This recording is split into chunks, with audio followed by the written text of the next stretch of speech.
Buying or selling a home is usually when people realize adulthood just leveled up. The win wasn't the hard part. The responsibility was. Nobody talks about the anxiety after the win. Growth doesn't just give you more, it asks more of you. Welcome to the April episode of Deals, Dreams, and Drama. Welcome back. We're happy to have you all. Again, want to remind you to subscribe so that you can be the first to know when we have a new episode out. Today, we are going to talk about what no one warned you about. But let's go ahead and kick it off. Did responsibility sneak up on you, or did it hit all at once? I feel like I don't know. I don't think either. I feel like I was always like a responsible kid, right? Like, yeah, I won't tell y'all why, but I think I just was the responsible kid, right? And then even in college getting pregnant with Mikey, it was never a no-brainer. We just had Mikey my junior year and just went back to school, still graduated in 4 years, got a job, bought a house. So I just think it was something that I must have watched growing up and just never really thought about it. Like just always being kind of a responsible kid. Let me ask this. Raise your hand if you are the oldest. You know that was about to be my topic. I know that has something to do with it. It's not even I think. I know that has something to do with the responsibility aspect. Because we're all responsible when you're the oldest, especially when you're the oldest daughter. Although I don't even think that responsibility has fully hit me yet. And I think the reason I say that is that I'm always, you can lay me out every time I think about the fact that I'm the adult in the room. The fact that, because I am a very unserious person, and I know that about myself. But the other day, me and my husband were outside. Kids had gone to bed and everything, and had just finished up dishes and everything. And I thought to myself, if you had told me 15 years ago that I would be responsible for 3 other humans eating, I'm saying because I'm the one. I was the cereal alive. I gotta keep people alive. Yes. I gotta keep these 2 children alive, and I'm responsible for providing nourishment for the family and stuff like that. And I'm like, 15 years ago, I was eating cookies and cereal and going to bed. I've never done that. Oh, I definitely was the one. I was, listen, back in the day when Scandal came on, and she was eating popcorn and drinking wine, I was like, girl. I do that now, though. But I think we all grew into that, though, right? Like, I know you say it's been that way your whole life, but you grew into it. And then the other thing that you grow into is how to use that responsibly, right? Like, I am a take charge kind of person, and there are times when I have to temper that and tone it down. Because what you'll find is, if you are the take charge person and the oldest sibling, you can burn out, because it shouldn't always be my job. And they will let you. People will let you run it all if that's, and I'm not just talking about family. All the way. If that's your personality, it shows up when you're in groups, when you're working in groups with people. It shows up in real estate transactions. Because if the other side is not doing what they're supposed to be doing, I'm gonna jump in and quarterback this thing to make sure that we get it to the closing table. So sometimes you have to temper it and say, no, I have to let what will be. Yeah. First it, right? What accommodation. But that's because I've been responsible for other people for so long, right? And like you said, Brandy, it may go back to being an older child, because I was the oldest everything on both sides. Oh, wow. Same. And so, I mean, I do have one cousin that's older on my dad's side, but it's just me and him. And then I'm the oldest first cousin. I'm the oldest granddaughter, everything. So I think, like I said, I don't remember just saying, now I'm responsible. I've always been expected to be responsible, so I always was responsible. Yeah. And see, kind of same thing. So I'm the oldest daughter. I'm the oldest granddaughter on my dad's side. So being the oldest daughter, I would say this, my mom was a single mom. So I thought I was grown. Forget it. I just thought I was grown. I mean, my youngest sister is 9 years younger than me, and I almost feel like she's not my kid, but I did a lot for her. You know what I mean? Like birthday celebrations, you name it. And it was like, my mom was just like, all right, go ahead, girl. So I feel like responsibility hit me very early on, and then, changed it clearly is how I act now, because I'm still very, very dominant in situations. Yeah, it is. Yeah, because I got to take charge. Yeah. That's true. Go ahead, Brandy. I was going to say, I think for me, it was a balance of, I am the oldest child, but I was the only child raised in my household. So my brother was raised with his dad and his dad's family, and we, same city, we grew up as siblings, but we weren't in the same household. Oh, okay. However, if I look at oldest daughters, I always tell my mom, I'm like, you raise your daughter and your son different. And I have that discussion often. But I think that the other part of it is some aspects of responsibility did sneak up on me. The other day, I had to climb up and change the battery in the smoke detector. And look, responsibility of home ownership. Oh, yeah. So I also have a fear of heights. So climbing up on the ladder, but I'm like, somebody got to do it. Yeah. You know, and so sometimes it does, aspects of it do sneak up on you. And then the other part is just, I think, innate. Like some parts of it is just there. There's a motherly instinct that not everyone has, but I do feel like I have somewhat of a nurturing instinct. And I know when to use it and I know when I'm not going to get involved. But let me tell you, home ownership that aspect of adulthood will certainly sneak up on you. You're like, I gotta pay now, for it. that's a good point because I definitely think the first time I had to buy 4 sets of tires, all 4 tires At one time. at one time. Yeah. And I didn't have to, but I was like, hey, I got it. Let me do it, right? So, I mean, because I always feel like cars are overrated. But like I said, when it comes to taking care of people, I think that's it. Like, you're right. It may just be depending on what that responsibility is. Yeah. Because like I said, when it comes, and I have 2 sets of siblings, right? One set on my mom's side, one set on my dad's side. My siblings on my mom's side, like he was just saying, like my one brother, I raised him. Like so much so I call him my brother's son. He used to hate it. And now he's in his 30s and he's kind of like, oh, I get that a little bit more now, right? You did raise me. I took you on every vacation I went on. I did, I did all those things for him. But then on the other side, it's 8 of us on my dad's side. Oh, wow. And so I tend to give them a little bit more space, the youngers in particular. And then if I need to swoop in, then I do. But for the most part, I give them a little bit more space. Mainly because 4 of them are younger than Mikey. So I also use the excuse, but I got my own kids. Right? I got my own kids to worry about. I can't worry about your problems. That's right. I definitely think that you are right, Brandy. I agree. It may be like we're responsible people, but there are times where you be like, oh, I'm an adult. And I have to do this on my own sometimes. Why does success sometimes feel lonelier? I think we've had this conversation before, just talking on one of our calls. It's like you always want to be in a room where you're either equal to the people, or you don't want to be always the one doing the most.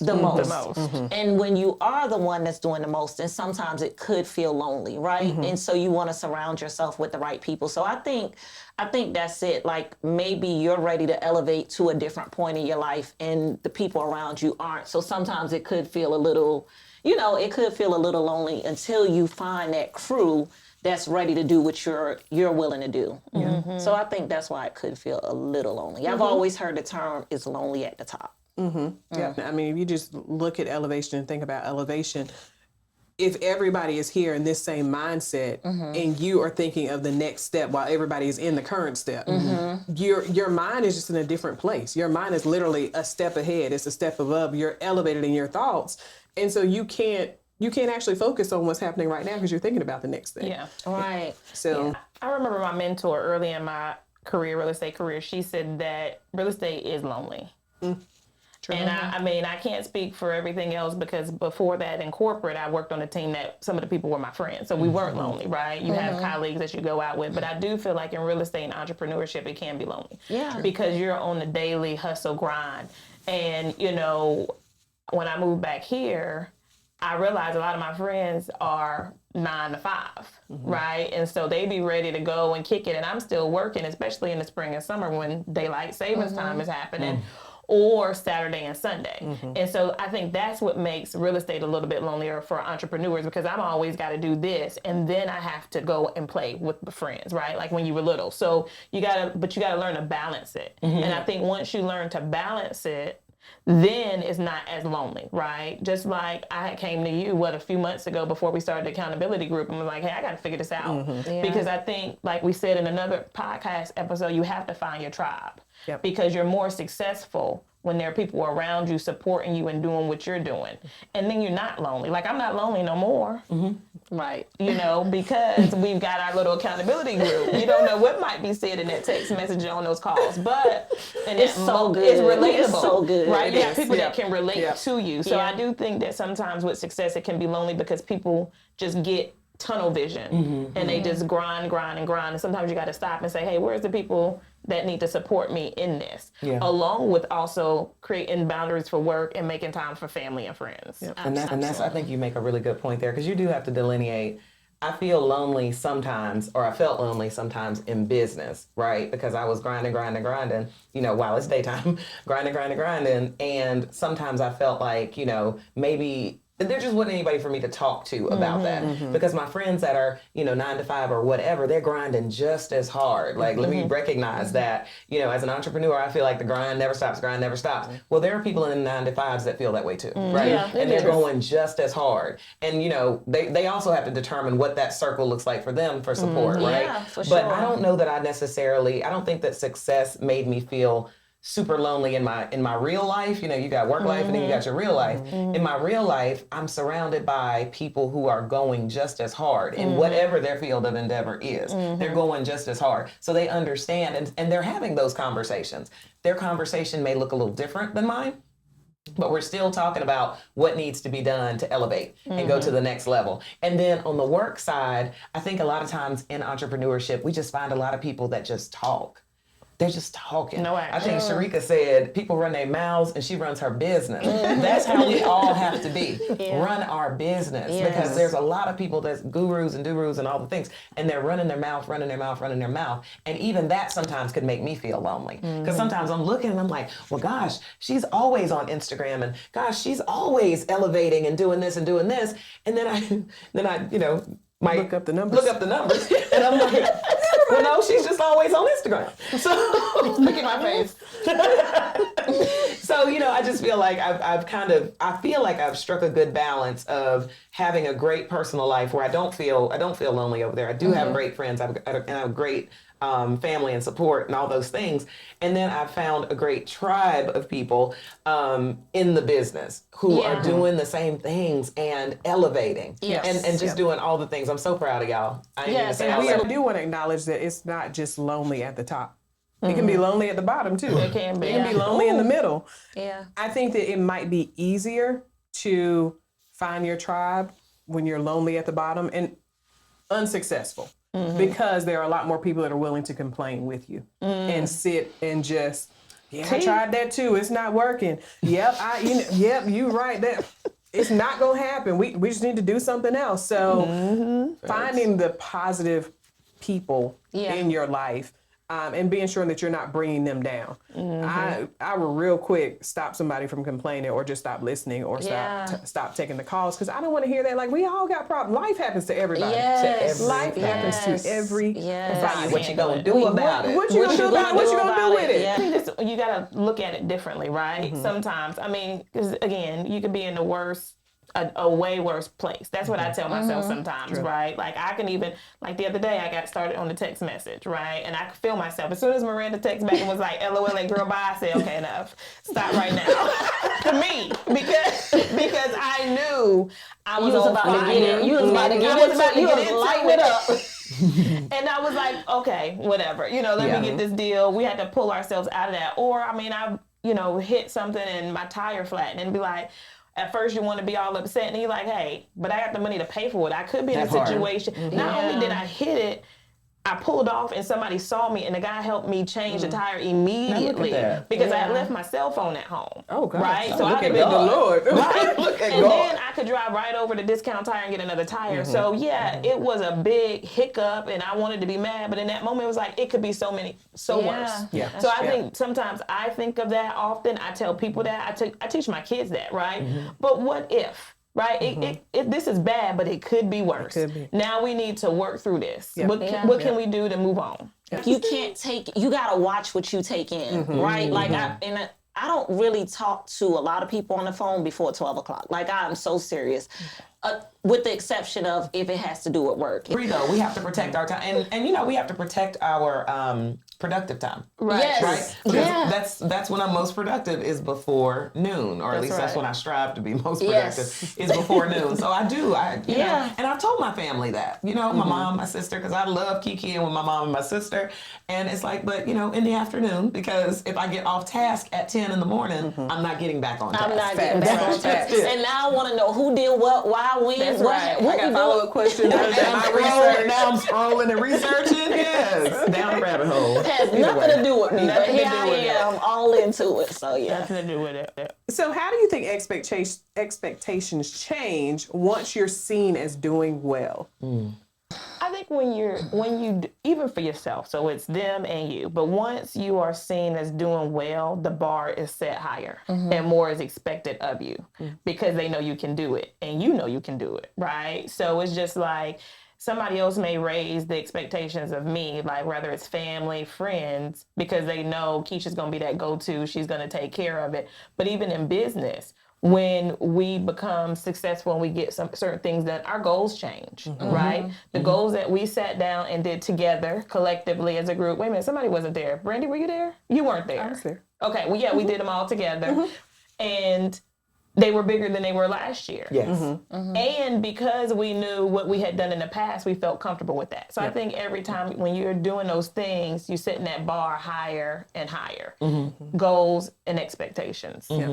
And sometimes it's the expectations that you're putting on yourself. That's right. And then the expectations that other people are putting on yourself, especially, or putting on you, especially when in real estate, it seems like everybody can calculate how much you make. You know, oh, I sold a $500,000 house. Oh, that means you made whatever you made that they have calculated in their heads. So, but their expectation is, oh, well, you're selling all the houses, you got all the money. Yes. Well, there's IRS, there's my office, there's, you know, there's a lot of other things that there's marketing this business that you see me doing so well with. There's all these other things, and those expectations of other people sometimes can hinder what we do and how we decide to, you know, go after our goals or do our own thing. So it's tempering. I think you said it, and I think both of y'all said it. What you're getting from the outside. And I think in that sense, sometimes that impacts how I show up. Because I told y'all, I've kind of stopped posting online as much as I used to, right? I think I put something in the group text a little while ago, and even Sharika called me, and she was like, girl, you need to share these things. You need to share it. But I think when you put all that out there, people it's just imposter syndrome, like sets in sometimes. So I think it's a blessing and a curse. Well, and so I've definitely started to share differently. It's right. And that's what I was telling her that. Like, it's not bright. You have done it. Like, you know, even. You just stating facts. Right. And even though you're in two markets, right? And whichever one is your biggest market, the fact is you are doing very well. In both. And right. And so it's like, why are you not sharing this with people? Exactly. I mean, you don't have to share your numbers, but honey, you gonna know I'm over here doing this work. For me, the expectation. So I don't find the expectations of other people to be a burden, right? I think that we live in a world that is driven by what you see, right? So that's why I'm like, Lord, don't let me not post one day, because people will be like, are you okay, bro? Did you go out of business? What happened? Do I need to send some soup? Right? So we live in a, you know, people really do think that, like, oh, I didn't see you posting no closing, so you must not be working. And that's just not the truth. So when we do post successes as entrepreneurs, that I hope is driving a behavior with the people who see it. I want you to expect success from me because I want you to want to work with a successful person. So that's number one. Number two, on my side, it's a little bit stressful. The expectations that I put on myself are stressful because, to your point, we set a goal and we hit it. And then the next thing we do is increase the goal. Another goal. Right? Because if I can do this, then what else can I do? Right? But that is so stressful. And sometimes, even on December 31st, I'm like, Lord, I got to do this again. I got to start. I got to do this again. I got to run a successful business for another 365 days. What is that going to look like? What is it going to look like? Yeah, so the unknown of that is it's a little stressful, but it's like, as long as I'm succeeding, right? And succeeding isn't always hitting closing numbers, right? That's right. Succeeding for me is making sure that I actually pick up the phone and call people and check on them and make sure that I'm showing care for the people that I care about. So how do you make decisions now compared to earlier in life? I think that responsibility makes you be different about decisions. At one point, we were just carefree and we just did whatever we needed to do. It was a responsibility to it, but I would just do it. Now I think, and sometimes I overthink because of all the other things that, you know, may trickle down to. Like my shirt says, hold on, let me overthink this, right? Before I make a decision, where I think at some point, I don't know when that started, but at some point I would just do. I mean, you would think about it, make sure it makes sense, and then move on. Now, if I would have made a decision in 2-3 days before, now it may take me 2 weeks because I got to really. But I think that goes with all the responsibility and all the other things that we know now, right? How is this going to impact my kids? How is this going to impact my finances? How is this going to impact my grandma, right? How is this going to impact all these things where at one point we just didn't have that many things to be responsible. We were younger and carefree. I know Brandy thinks she's still younger, but we were younger and carefree. But now we all got kids, husbands, houses. And so now I think I overthink. Unfortunately. I feel like back then I may have wanted this person's opinion, this person's input, you know, before I made a decision. But now I'm sitting down, listen, if I'm going to do it, I'm going to do it. You are an actionable person. I'm we talked about yes, this. I am. You are a very actionable person. Yes, and if I'm going to do it, it's going let's get it done. Yeah. And that's it. So yeah, I think my decision maker is much quicker now than it was, you know. You know, sometimes it really is like, what is there to think about? Analysis paralysis. Analysis paralysis, because I think that if you get into the overthinking, right, we can start overthinking, is the sky blue? It is. Move forward knowing that the sky is blue, right? That's right. Like, so I think sometimes it's just make the decision, because most times, delaying your decision costs you. It does. And I think and I say this to my clients all the time too, I'm not saying that everybody should be a pull the trigger kind of girl like I am, because has it hurt me to do that? Yes, it has. We're not going to talk about it. But it has hurt me. But it has served me well, is the bottom line. Overall, making a decision and being the one that's willing to make the decision. Because what I will not do is participate in groupthink. If I have a thought, I'm not saying that I'm always right, but I'm willing to move forward in confidence with what I believe is the right decision. Yeah. I think for me, it's a mixture. There are some things that I'm going to overthink and I'm going to overanalyze and all of that. And then there are some things I'm just like, oh, had an idea. Let me do 2 minutes of research on the internet and then we're moving. We're doing it. Because most of the time it's something that I can turn back on, I can cancel, I can, I can test it out for this long and then come back and say, nope, I didn't do what I needed to do. So now let's just go ahead and get rid of that. So it is, but it just depends. I don't think that I overthink as much. I don't think I overanalyze as much, but I also will sit down and create a spreadsheet and put all of this, here's the positives on this side, here's the negatives on this side, or let me put this formula in, but it's a quick process. And I'm pulling from what I've done before. Most of the decisions are, okay, based on history, based on what I did when I, took this leap here, I landed okay. So I think that the history behind it helps me to move a little bit faster. I think you said it best in episode 3 or 4 when you were like, even when I do it, there's nothing's ever happened where I can't get out of it, right? Like nothing bad has happened where I can't come back and fix it. So yeah. Because even always works out in my favor. Like, that's something that I continuously tell myself. So why am I sitting here thinking about, let's just do it. Just do it. Because if it's to be, it's going to be. And God. It's up to me and God. Yes. For real. I don't know why I thought you were going to say at the end of the day's got to end. But I wanted to say that, but I can't always quote lyrics. Come on, Sharika. Because at the end of the day going in. It's got to end. It's got to end. Just like this episode has got to end. So as we start to bring it, come on, segue. Got it on in there, as we pull this episode to an end, what one mistake has taught you the most?